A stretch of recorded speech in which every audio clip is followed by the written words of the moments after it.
Hi everyone, this is Farhana and welcome to my channel Create and Live FNJ.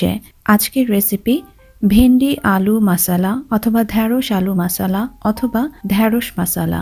একটু বতি অর্থাৎ যে ঢেঁড়সগুলো একেবারে কচি নয় এই ধরনের অথবা বাজার থেকে কিনে আনা ঢেঁড়স বেশ কিছুদিন রেখে দিলে উপরে একটু কালচে দাগ পড়ে যায়। এই দুই ক্ষেত্রে ঢেঁড়সটা খেতে খুব একটা স্বাদের হয় না, কিন্তু যদি এভাবে রান্না করেন তাহলে খেতে অনেক স্বাদ হবে এবং খুব তাড়াতাড়িও সিদ্ধ হয়ে যাবে। আরও ভিডিও দেখতে আমার ইউটিউব চ্যানেলটি ভিজিট অথবা সাবস্ক্রাইব করতে পারেন। পরবর্তী ভিডিও নোটিফিকেশন পেতে সাবস্ক্রাইব করবার পরে বেল চিহ্নটি ক্লিক করতে ভুলবেন না। এছাড়া আমার ফেসবুক পেজটি লাইক অথবা ফলো করে সাথেই থাকুন। প্রয়োজনীয় সবগুলো লিঙ্ক তথ্য সহ এই ভিডিও ডেসক্রিপশন বক্স এবং প্রথম কমেন্টে লেখা আছে। উপকরণ: পাকা টমেটো টুকরা 1 কাপ, তেজপাতা ছোট আকারে 2টি, চিলি ফ্লেক্স অর্থাৎ শুকনা মরিচ আধ ভাঙা করে নেওয়া 1 চা চামচ, আদা বাটা 1 চা চামচ, হলুদের গুঁড়া অর্ধেক চা চামচ, শুকনা মরিচের গুঁড়া 1 চা চামচ, জিরা গুঁড়া 1.5 চা চামচ, ধনে অথবা ধনিয়া গুঁড়া 1 চা চামচ, পেঁয়াজ কুচি 1.5 কাপ, ঢেঁড়স অথবা ভিন্ডি টুকরা 2 ইঞ্চি লম্বা 2 কাপ, সংখ্যায় আস্ত ঢেঁড়স ছিল 20টি, আলু খোসা ছাড়িয়ে টুকরা করে নেওয়া লম্বায় 1 ইঞ্চি 2 কাপ, চুলার মাঝারি আঁচে 5 টেবিল চামচ পরিমাণের রান্নার তেল গরম করে নিয়েছি।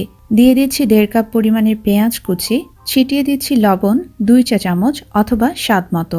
চুলার মাঝারি আঁচে পেঁয়াজ হালকা বাদামি হয়ে আসা পর্যন্ত ভেজে নেব। 5 মিনিট পরে পেঁয়াজগুলো হালকা বাদামি রং ধারণ করা শুরু করেছে। দিয়ে দেব সব রকমের গুঁড়া, আস্ত এবং বাটা মশলা, সাথে টমেটো কুচি। ভালো করে নেড়ে মশলা এবং সবগুলো উপকরণ মিশিয়ে নেব। এবারে দিয়ে দিচ্ছি অর্ধেক কাপ পরিমাণে স্বাভাবিক তাপমাত্রার পানি। আলতো করে নেড়ে পানির সাথে মিশিয়ে নিচ্ছি।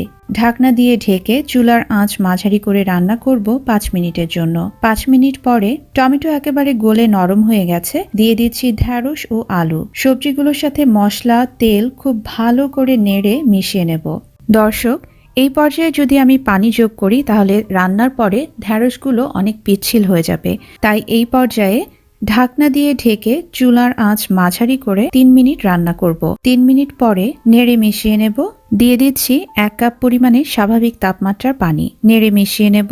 ঢাকনা দিয়ে ঢেকে চুলার আঁচ মাঝারি এবং সর্বনিম্নের মাঝামাঝি করে রান্না করব যতক্ষণ না সবজিগুলো সম্পূর্ণ সিদ্ধ হয়ে যায়। 20 মিনিট পরে একবার নেড়ে মিশিয়ে নিচ্ছি।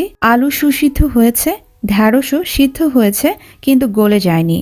এবারে ছিটিয়ে দিচ্ছি জিরার গুঁড়া 1 চা চামচ। ঢাকনা দিয়ে ঢেকে চুলার আঁচ বন্ধ করে চুলার ওপর থেকে নামিয়ে 10 মিনিট রেখে দেব।